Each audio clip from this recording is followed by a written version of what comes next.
Matapos i-review lang mga assassin ng Second Prince na magkarapalagay sa panganib sa Prince Wobble na binabantayan ngayon ni Kurapika, ay ngayon na i-review na natin ang Chapter 390 o Episode 51 ng ating Dark Continent series. Sa wakas, masasaksihan na natin ang simula ng Mafia Wars kung saan matutunghayan din natin ang isang labanan at malaking revelasyon. Kaya naman, this is Mr. AI Anime at wag na nating patagalin pa, let's go! Ang pamagat ng ating chapter ngayon ay Clash Part 1 at nagsimula ang eksena dito sa kasalukuyang tinitingnan ni Coven Toba na sa isipan nito ay wikapan niya na ang number 1 na nakalagay sa coin ay naging number 10 na raw. May nagpalit ba sa kanyang coin na nakuha noon? Pero sa tingin niya hindi raw ganon ang nangyari kasi nararamdaman niya pa rin daw ang parehong aura na ini-emanate nito. Ang coin daw na ito ay ang ability ng Guardian Spirit Beast ng 3rd Prince Zhonglei, kaya nagtataka siya rito kung ano raw ang ibig sabihin o epekto ng pagtaas ng numero na nasa coin. Posible ba raw nilang magamit ang coin in exchange na isang bagay? Kung ganon, ang pinaka-obvious na pwede niyang subukan ngayon ay ang ilagay ang coin sa bibig ng Guardian Spirit Beast ng 3rd Prince. Pero napaka-risky daw niyan, kahit ang paglapit lang para subukan ito. Kaya lumapit naman si Coven Toba kay Tempor at humingi ng permiso kung pwede niyang matignan ng coin. Ipinakita naman ni Tempor ang coin na may number 1 na nakalagay. Kaya sa isipan ngayon ni Coven Toba, wika niya na ang numero na nasa coin ay pareho lang sa numero ng coin na nakuha noon bago pa naging number 10 ang nakalagay sa kanyang coin. Kaya hihintayin daw niya kung may iba rin ba ang numero na nasa coin nitong si Tempor. Samantala sa isipan naman ngayon ng 3rd Prince Zhonglei, wika pa niya na ang kanyang Nenbis ay may hinuhulog na coin kada araw. Kaya sa kanyang isipan wala raw punto pa sa kanya na ipunin o ikip pa sa kanyang sarili ang mga coin na ito. In-expect niya na makikita niya ang resulta na maaring maibigay ng kanyang coin once na maging hari na siya at i-distribute niya ang coin sa kanyang mga tao. Kasi considering ang bilis ng pagproproduce ng kanyang Nenbis sa mga coin na ito, sa tingin niya hindi raw isang ordinaryong currency ang magiging role ng coin sa hinaharap, kundi maaring isang medalyon o reward na pwedeng ibigay. Kaya di raw pala ito nagtataglay ng Nen ability pero masasabi lang niya na hindi ito nagtataglay ng extraordinary ability. In-expect niya talaga na may extraordinary power ang ibibigay nito. Pero sa tingin niya sa ngayon wala pa siyang pwedeng gawin kundi umupo muna at maghintay hanggang makita niya kung ano ang mangyayari.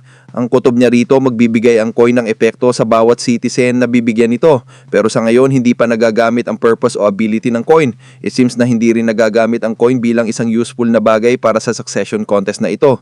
Dagdag pa niya, nagre-reflect talaga sa kanya ng husto ang ability ng kanyang Nen Beast kasi siya ay mas nababahala sa susunod na mangyari kapag naging hari na siya kaysa sa ngayon. Kahit masimula pang araw na ito, ang pagiging hari niya ay matagal-tagal pa bago mangyari. Kaya dahil sa kanyang pag-uugaling yan, mas nilulook forward niya ang future kapag naging hari na siya. Sa tingin niya, mas maitapamalas din ang ability ng kanyang Nen Beast once na maging hari na siya. Kung makakasurvive siya sa succession battle na ito, magiging matibay at malakas na hari siya. At yan daw ang hamon na nakalatag niya yun sa kanyang harapan. Ayon sa kanya, dahil dyan ay papanalunin na talaga niya ang trono sapagkat ang tunay na hari ay ginagamit talaga ang liwanag at dilim na bahagi ng lipunan. Ang succession battle na ito ay isa raw magpapatunay sa kanyang tunay na lakas sa underworld. Kahit tumayo na si Zhonglei at sinabihan ng mga guards na lalabas tayo, makikita naman na lumabas si Zhonglei kasama ang 4 na guards kabilang na dito si Coven Toba at habang naglalakad sila sa hallway nakarating na sila sa isang hallway na punong-puno ng mga naka-standby na sundalo. Kinausap naman si Zhonglei ng isa sa mga sundalo at tinanong siya kung saan daw ito pupunta. Nasugot naman ni Zhonglei na sa room daw ng boss ng Xiu family, ang 3rd Xiu Prince si Zhonglei. Sa loob makita si Zhonglei kaharap ang boss na si Long Bao na nakaupo sa living room na papaligiran ng mga nakapreserba. Agad na binati ni Zhonglei ang boss na, "Long time no see, kumusta ka na?" Nasagot naman ni Long Bao nang lagi raw siyang pinapayuhan ng kanyang doktor tungkol sa kanyang diet, pero mabubuhay daw siya sa buhay na gusto niya. Matapos nito nagpaliwanag agad si Zhonglei sa kanyang tunay na pakay, sabing ang succession battle na ito ay nagsimula na at 3 na raw ang sa kanyang mga kapatid ang namatay. Nasagot naman ni Long Bao, "Ganun ba? Ang kapatid mo noon na si Nasubi siguro ang nanalo sa succession contest noon, kaya dapat ay gawin mo na ang dapat mong gawin para manalo." Sagot naman ni Zhonglei, "Ang susi sa laban na ito ay ang mga Guardian Spirit Beast. May alam ba raw itong si Long Bao sa mga Guardian Spirit Beast?" Sagot naman ni Long Bao, "Wala, kasi ang mga second-rate o second-track fakers na kagaya nila ay hindi sinasabihan ng kahit anong bagay tungkol sa royalty." Dagdag pan tanong ni Zhonglei, "About naman sa mga superpowers na tinatawag na Nen, may alam ka rin ba?" Tugon ni Long Bao, Ngayon pa lang ako narinig ng bagay na yan, pero ang mga tauhan ko ay gumagamit ng mga weird na kapangyarihan kaya tatanungin ko na lang sila. Sabi naman ni Longbao, sabi raw nila na ang mga magagandang bagay ay darating sa mga natututong maghintay at ang strategy na yan ay ginamit ng kapatid ko noon na si Nasubi Huiguroy kaya nanalo siya sa nakaraang succession contest. Kat ngayon, ang dapat gawin mo ay ang maghintay lang. Para mas malinaw ang kanyang sinabi, titignan niya at aalamin kung ano talaga ang nangyari sa nakaraang succession contest. Natanong naman ni Zhang Lei gaano nakatagal na makuha ni Longbao ang impormasyong yan. Nasagot naman ni Longbao, medyo matagal siya kasi may nangyayaring kaguluhan at conflict sa mga lower tiers na maraming araw ang namatay doon. Kaya't maghintay na lang at habaan ay Zhang Lei ang pasensya nito. Kaya't umalis na lang si Zhang Lei, nasabi sa kanyang isipan, iaasa ako sa aking ama. Tinawag niyang ama itong si Longbao, isang napakalaking revelation pero di malino kung ano talaga ang katotohanan kasi sa pagkakaalam natin, ang ama ni Zhang Lei ay si Nasubi. Anyways, matapos nito makikita naman sa sumunod na eksena itong si Hinrig, underboss ng Xiu family, nakausap si Longbao sa cellphone. Nasabi nitong si Hinrig na mas seryoso pa raw sa kanilang inaakala ang nangyayari ngayon kasi ang bagong boss raw ng Heli ay baliw daw pala talaga at isang massacre ang nangyari. At hindi raw niya maintindihan talaga ang pagpapakalat ng mga tauhan ng boss ng Hilay family sa tiers para pumatay ng mga tao na marami-raming araw sa kanilang mga tauhan. Pati na ang tauhan ng Char family ay pinatay ng mga ito, kaya ang kanilang una raw dapat gawin ay durugin ang Hilay family. Natanong naman ni Longbao na hindi raw pala problema sa kanila ang mga spiders kasi tutulungan daw sila nito. Sigurado ba kayo na hindi nagpapanggap ang mga spiders para makapunta lang sa kanilang hideout? Matapos niyan, sinabihan naman ni Longbao si Hinring na wala raw silang babaguhin sa kanilang misyon na ibinigay niya noon na hanapin itong si Hisoka. Kailangan pa rin daw nilang ipagpatuloy ito kasi kailangan daw nilang makontrol ang mga spiders. Sagot naman ni Hinring, masusunod po. Tanong naman ni Longbao, sigurado kayo na wala talagang si Hisoka diyan sa Tier 4? Nasagot naman ni Hinring, opo, tinignan na namin ang lahat ng sulok ng Tier 4 pero wala talaga siya nakita. Kaya inutusan siya rito ni Longbao na bibigyan na lang daw nila ng permiso ang spiders na pumunta sa Tier 4 habang pinapapunta si Hinring sa upper tier. Ang problema sa kanila ay parehong marami ang spiders at ang Helay family rin naman. Ayong pa rito kay Hinring, sigurado po ba kayo sa pagpapapunta sa akin sa Tier 3? Sagot naman ni Longbao, oo. Habang hinahanap ni Hinring si Hisoka, dapat patayin din nito ang boss ng Helay family, si Morena Prudo. Pasok na ni Hinring ang isang kwarto at tinawag ang 2 taong nagngangalan Zakuro na may nakakonek na bag ng dugo at ang babae naman na nagngangalan Lynch. Tanong ni Lynch, magsasagawa ba kami ulit ng manhunt? Nasagot naman ni Hinring, oo, at sa Tier 3 daw, mas marami pang target. Nasabi naman ni Zakuro, aray! Teka, kailangan ko pa ng dagdag pang units ng dugo. Nasabi naman ni Hinring, simulan na natin ang labanan, dudurugin na natin ang Hilay family.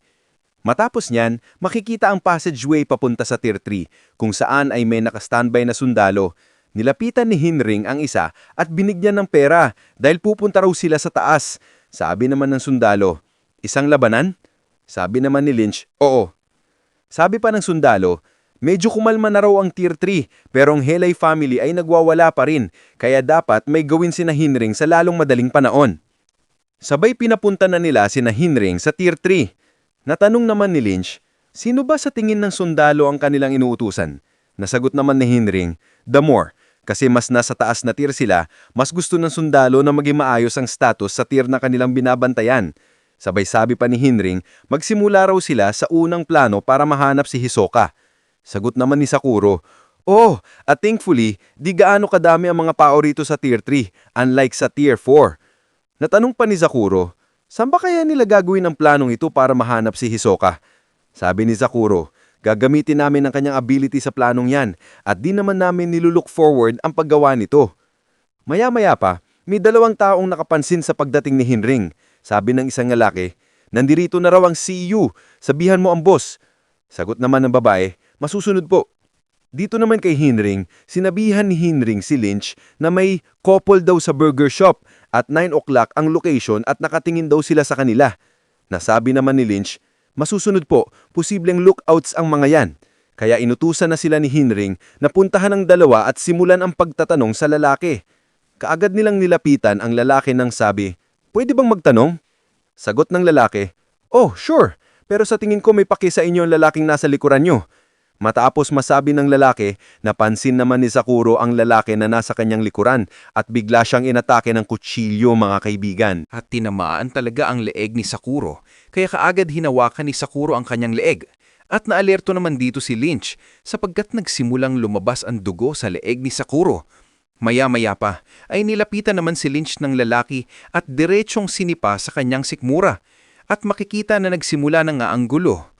Bumabsak talaga si Lynch habang si Sakuro ay tila hindi na makaalis sa kanyang kinatatayuan.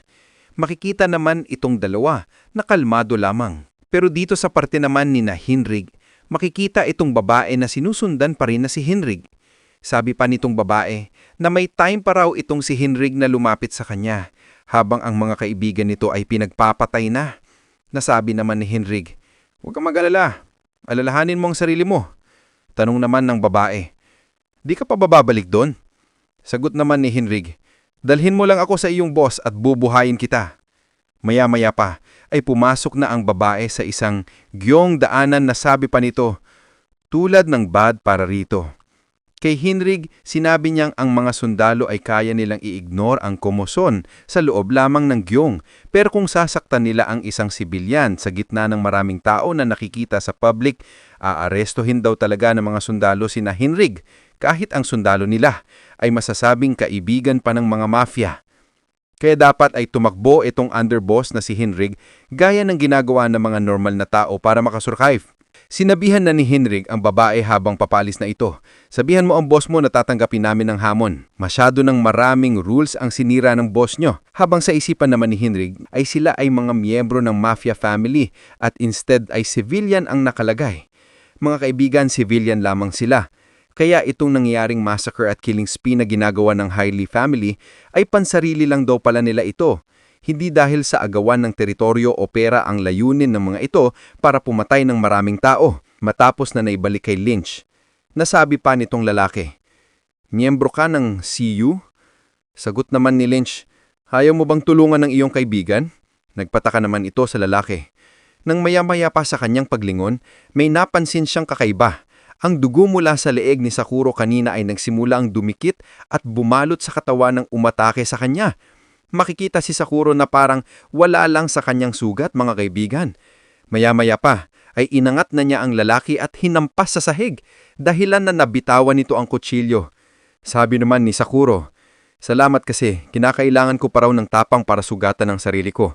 Sabay ipinaliwanag rito ang tungkol kay Sakuro, na ang full name nito ay si Sakuro Custard, isang manipulator na miyembro ng CU. Ang kanyang ability naman ay tinatawag na "It's a Bloody Small World", Bloody Mary, na kung saan ay namamanipula niya sa kanyang sariling kagustuhan ng kanyang dugo. Ang IV line naman nito ay nagsisilbing practical na rason sa paggamit ng kanyang ability at nagsisilbi ring kanyang limitation. Matapos niyan, makikita naman na tumayo na si Lynch na sabi, "Miyembro ka ng Hailey." Nang marinig ito ng lalaki, agad niyang hinarap si Lynch at sinubukang suntukin. Pero pasimple lang itong iniwasan ni Lynch, mga kaibigan. Sabay tinanong ng lalaki, "Ilan kayong lahat na miyembro ng Hailey family?" Nakasunod ng kanyang pagtatanong, dito na lumabas ang inner voice ng lalaki, mga kaibigan. Matapos ang pagsuntok na yon, isang pangyayaring gumulat sa lalaki. Sabing, "Ha? May boses na lumabas sa katawan ko."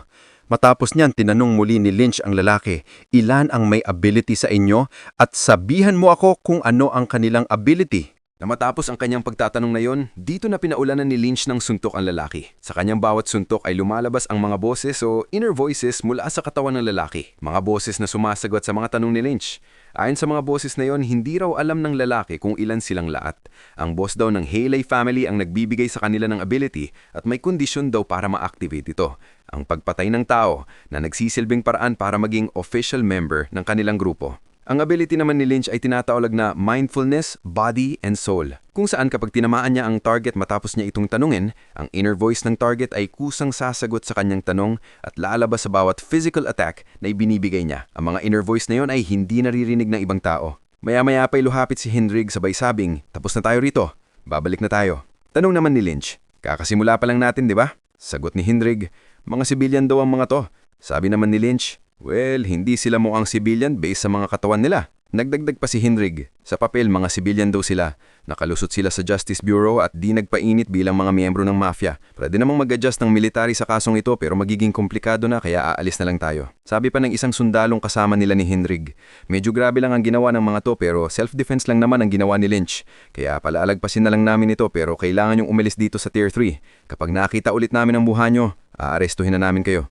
Kaya naman, kumuha ng pera si Hinrig at ibinigay sa mga sundalo habang humihingi ng pasensya. Sabi pa niya, huwag kayong mag-alala, ito ang pera at ipinapangako kong hindi na kami babalik dito. Matapos niyan, umalis na sila. Nagtalong naman si Lynch, aalis na ba talaga tayo o hihintayin natin na bumaba ang Haley family mula sa Tier 4? O baka dapat gumawa na lang tayo ng isang sumpaan, isang pledge na ilalagay natin ang mga pangalan ng miyembro ng Haley at ipapasa natin ito sa Justice Bureau? Sagot ni Hinrig, tama ka. Pwede rin naman tayong lumabag ng batas kung kailangan. Matapos niya na ipinakita naman ng mga sundalong na bigyan ng pera kanina. Tuwang-tuwa sila dahil win-win daw talaga ang pagbabantay nila sa mga tier. Nakakatanggap daw sila ng 3 tips mula sa 3 mafia families. Habang nag-uusap sila, napansin ng isang sundalong ang isang ahas at ang kalahati ng katawan ng ahas na yun ay nakakabit sa kanilang baril. Laking gulat nila nang makita na nag-transform ang kanilang rifle sa isang ahas. Kasunod nito, binaril sila ng mga ahas mga kaibigan at ang mga bala ay lumabas mismo sa bunganga ng mga ito. Nasabi pa rito ni Hinrig, "Oops, parang namatay yata yung mga pinapangako ko kanina." So yan pala ang ability ni Hinrig mga kaibigan. Ipinaliwanag dito na si Hinrig Bigandono ay isang conjurer at ang kanyang ability ay tinatawag na All Creatures, Great and Small, Biohazard. Kaya niyang i-transform ang isang weapon o machine na kanyang nahawakan sa isang hayop at nakokontrol niya itong buo. Samantalang ang original function ng weapon o machine na yon ay nananatili pa rin. Halimbawa, kahit maging ahas ang rifle, kaya pa rin itong bumaril bilang isang assault rifle. Grabe yan palang mga kaibigan ang simula ng Mafia Wars at mas titindi pa ito sa mga susunod na chapters. Kaya abangan nyo ang mga susunod na mangyari dahil siguradong isa na namang matinding bakbakan ng ating masasaksihan.